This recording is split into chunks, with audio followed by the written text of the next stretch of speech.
Трети кръг от летния любителски шампионат. Участниците са много надъхани и са подготвени за да покажат максимум от себе си. Времената им са ясни. Най-добрите се класират за полуфинали директно. Останете с нас. Започваме.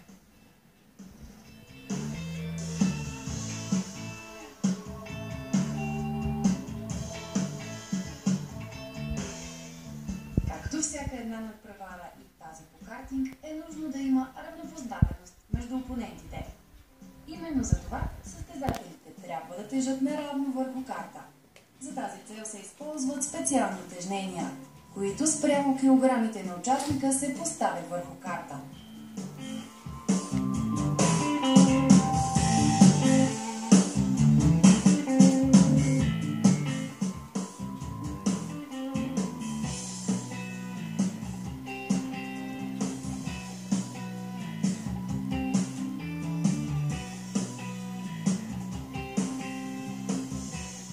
Всички вече правят своите опознавателни обиколки по пистата.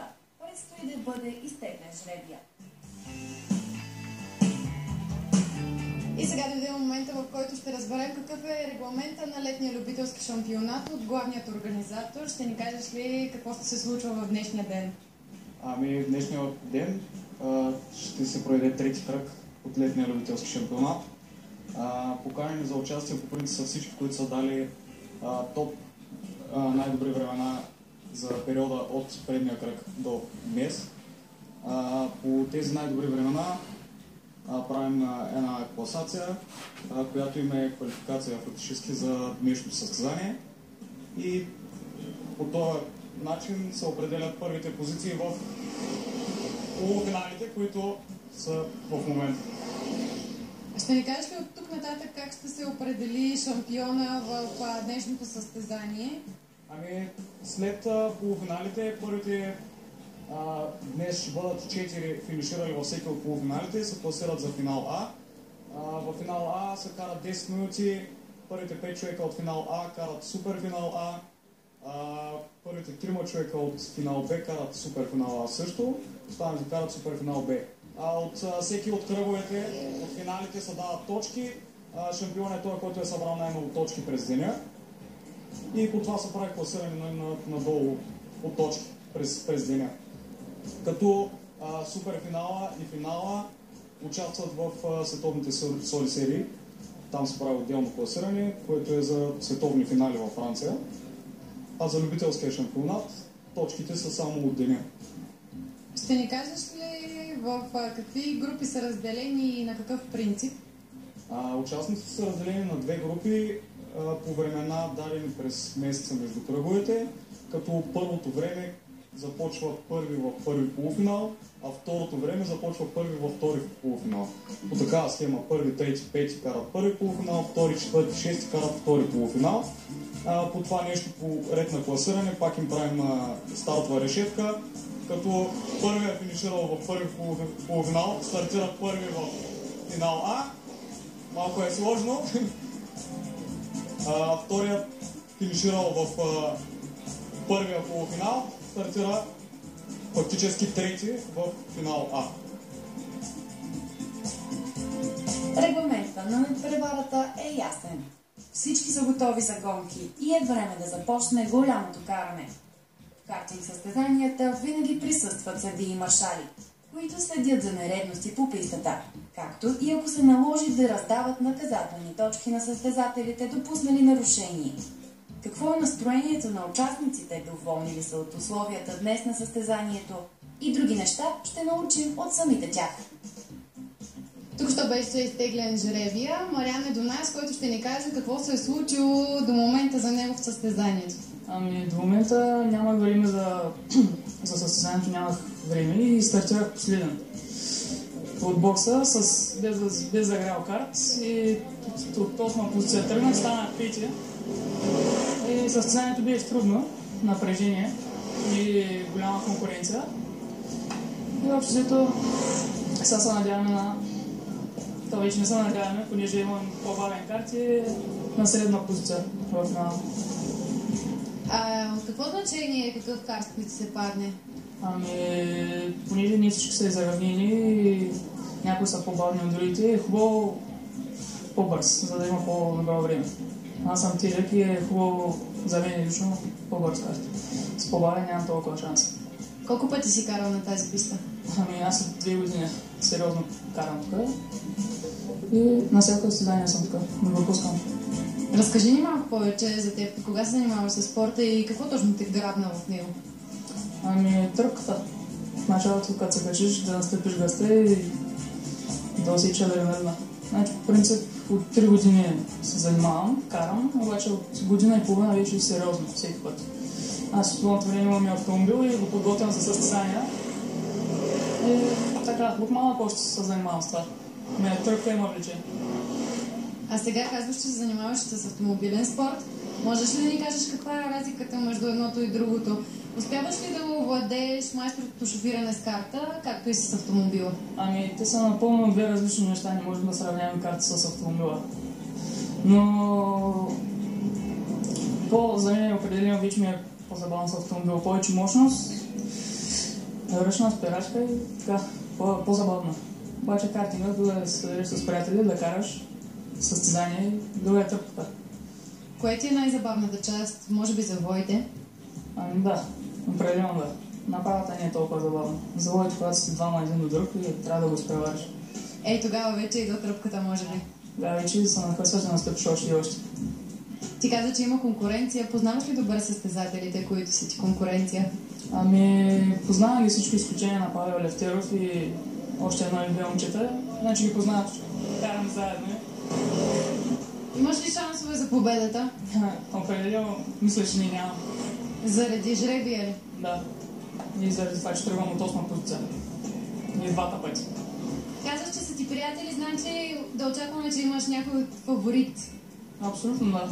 В принцип с палци на Андон, който е в моята категория като килограми.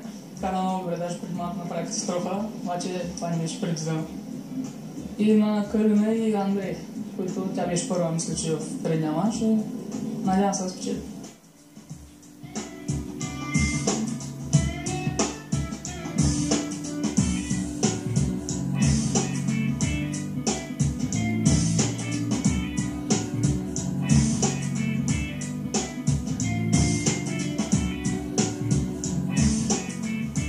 До мен стои момчето, което е дало най-добро време в квалификационните през целият месец. Той сега ще ни обясни какво се е случило в полуфиналите за него.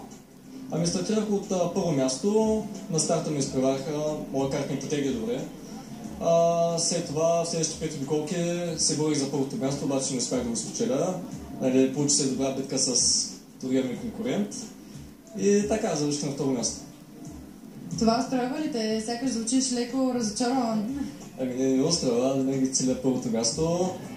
Не бях наясното с регламента, мислех, че полуфинала се кара за време, т.е.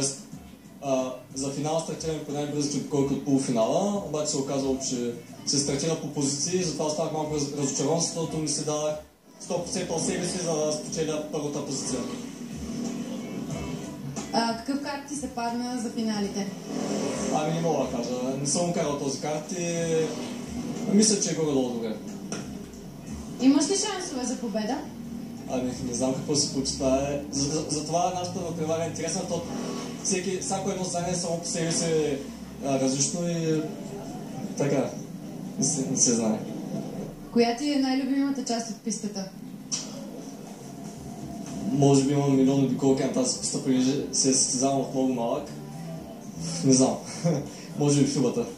Тоест да обрятам завой. Защо? Защото е може би най-техничната част. Имаш хем спиране, хем заливане. И това е с работа на тялото, също така да се запазиш добрия баланс на карта. Ти казваш, че се състезаваш от много години. Тази година за първи път мисля, че няма обратен старт в обратната посока на пистата. Защо? Мисля, че всяка година летния шампионат се провежда винаги в права посока, докато зимния шампионат един от маншовете стартираме наобратно. И просто такъв е регламента, така се решили самите организатори. Щом се състезаваш от толкова дълго време, състезателите тук трябва да ги познаваш. Имаш ли фаворити сред тях? Ако не успееш да грабнеш победата, поне да има някой, който да си доволен от него. Не, За мен всички ми конкуренти са еднакво мои конкуренти, т.е. не бих бил щастлив. Само ако си ти. Да, само ако съм аз. Състезателите правят поредният си старт. Определено напрежението е голямо, защото всички имат една цел. Имат амбиции за постигане на максимално добро време и грабване на някой от медалите.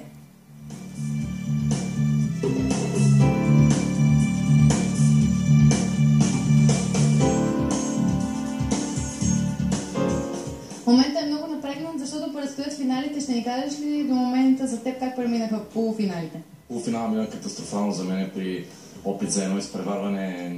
Спрях прекалено късно и минах отвънка и се забих в гумите. Иначе така темпото ми беше добро и можеше да се добера до някои от позициите, които води към финала, или поне да заслужа по-добра позиция за старта на финал Б, обаче направих много тъпа грешка, не прецених, но това е в картинг спорта, в моторспорта, всичко става за части от секундата. След това десетки пъти превърташ през главата си как е можело да се реагира, какво е можело да се направи. И лесно е отстрани, като се погледне, нали, той ще направи така и онака, обаче просто преценяваш за част от секундата и не винаги преценката е правилна, в случая беше погрешно, озовах се последен, много последен, защото забих в гумите, затупах се с гуми, не беше приятен удар, след това стартирах последен на финал Б, изпреварих трима и може би това беше максимума, който може да направи за днес. Разочарован ли си, че така са се стекли обстоятелствата? Значи, вижте, понякога и седмото място е като победа, друг път второто е истинска загуба. Тоест, трябва да вземеш максимума от възможния ден, от възможното състезание. В случая аз днес не успях да дам това, което мога да дам.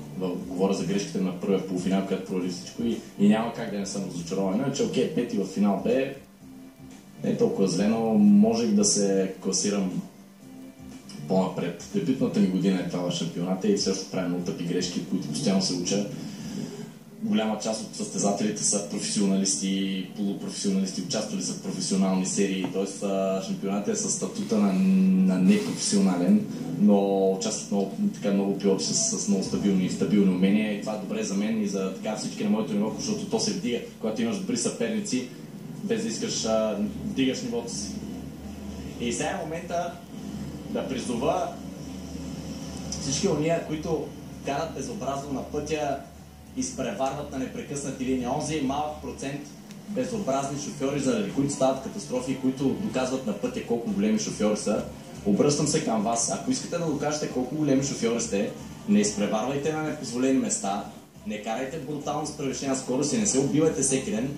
Елате тук на пистата, за да видим кой как може да кара. Тук има професионалисти, има бивши шампиони, тук няма ограничение на скоростта, няма ограничение за изпреварванията. Елате тук и се докажете. Не го правете на пътя, защото го правите на пътя е тъпо и комплексарско. Тук на пистата, на състезателната писта е мястото, където трябва да докажете колко сте добри зад волана.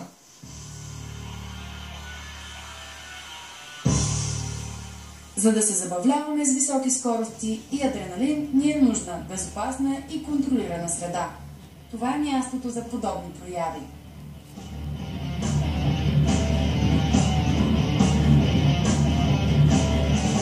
В момента протича финал А това е един от дългогодишните състезатели на картинг писта Варна. Богдан, ще ни кажеш ли за теб как премина до момента състезанието? Ами, не премина много добре, защото не ми се паднаха хубави картинги и просто нямам късмет с теглянето. Това е. А коя е най-бързата обиколка, която си направил, заради която де-факто си тук днес и си се класирал за състезанието? Ами, обиколката направих днеска, за да се квалифицирам за това състезание и не беше много добра, защото пистата беше прашна много и не държи много пистата. Няма сцепление, може ли? Сцепление. Ще ни кажеш ли за колко време успя да направиш обиколката? Не помня. Аз не съм я гледал. Успял си, класирал си се, тук си, сега се състезаваш. Силна ли е конкуренцията спрямо теб? Ами да, силна е конкуренцията, но и аз съм на ниво, така се каже. Колко често имаш възможност да идваш тук да караш и познаваш ли добре пистата? Ами да, добре познавам пистата, защото карам от много отдавна и доста редовно идвам да карам. Какво ти дава карането на картинг? Адреналин. Който да не изпробваш на улицата? Да, разбира се. Това ли ти е любимият спорт?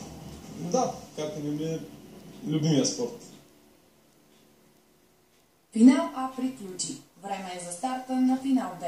Това са изключително важни стартове за всички пилоти, защото могат да бъдат решаващи за крайното класиране. При допускане на грешка, дори най-бързият състезател може да загуби концентрация и да се озове на края на класирането.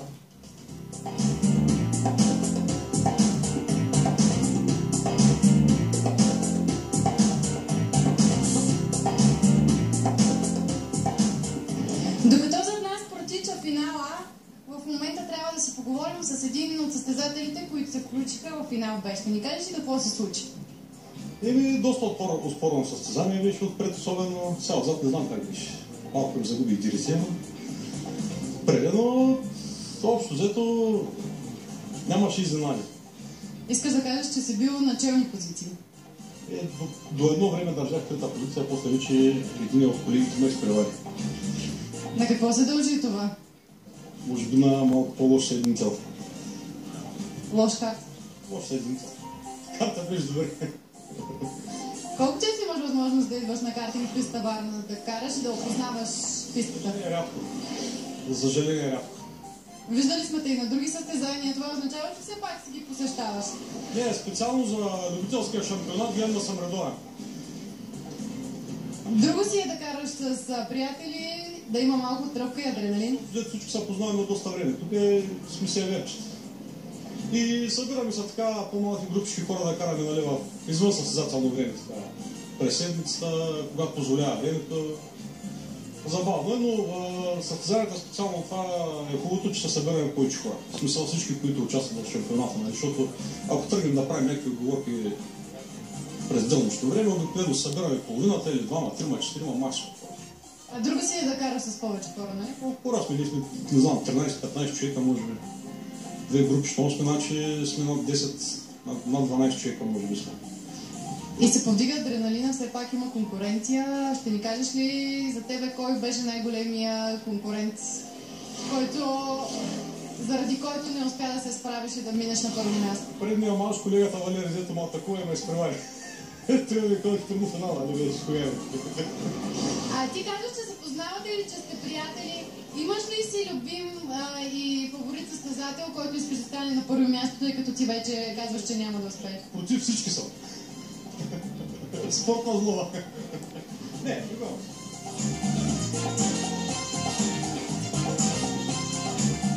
Остават само суперфиналите. Битките за челните позиции. Нямаме търпение да разберем как ще се развият и кои ще бъдат състезателите, постигнали най-добри резултати.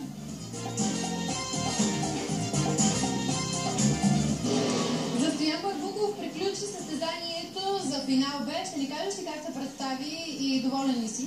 Ами аз стартирах от четвърта позиция, усетих добре картинга и мисля, че добре се справих. Все пак карах с състезателя Павел Левтеров, с него карахме до края Броня до Броня и беше доста интересно. Друго ли е да караш с професионален състезател? Ами наистина е друго, защото имаме повече уважение един към друг. Ние се познаваме от доста години и не е нали, за първи път да се видим. Имаме голямо уважение помежду си и стана добро състезание. Смяташ ли, че ще успееш да се класираш в суперфинала? Ами да, аз вече съм се класирал дори, обаче не знам от коя позиция ще стартирам. За тебе има ли значение или можеш да се справиш с всички? Ами за мен има голямо значение от картинга и от късмета, нали? Но би трябвало да успея. Ще видим какво ще стане. А какво се случи в полуфиналите при теб? Ами в полуфиналите аз стартирах в втора позиция. Картинга беше добър, нали? Няма как да се оплача от него. Но стана една ситуация, в която при изпреварване човека пред мене започна да завива към мен и го завъртях, нали? И заради това имам наказание. Това ще ти попречи ли да се класираш в челни позиции? Ами не съм доста ще ми попречи с тези 10 секунди, защото сега кара в финал Б, а не в финала. Все пак се класирал за суперфинала, ако успееш да го спечелиш, може би ще станеш и на някои от челните позиции. Ами да остане така. Какво време постигна, когато се класира за това състезание? Ами мисля, че минута и 3 секунди е общо четвърто време. Не съм много сигурен. Аз карах след предишното състезание, нали? Имам предишно състезание и след него аз веднага карах, защото съм от друг град. Не мога да идвам тук всеки ден да карам, но успях пак да направя добро време. Все пак са изминали 2 състезания от сериите. Това е трето. Как се представи на предишните? Ами, мисля, че добре се справих, нали? Ще видим сега какво ще стане.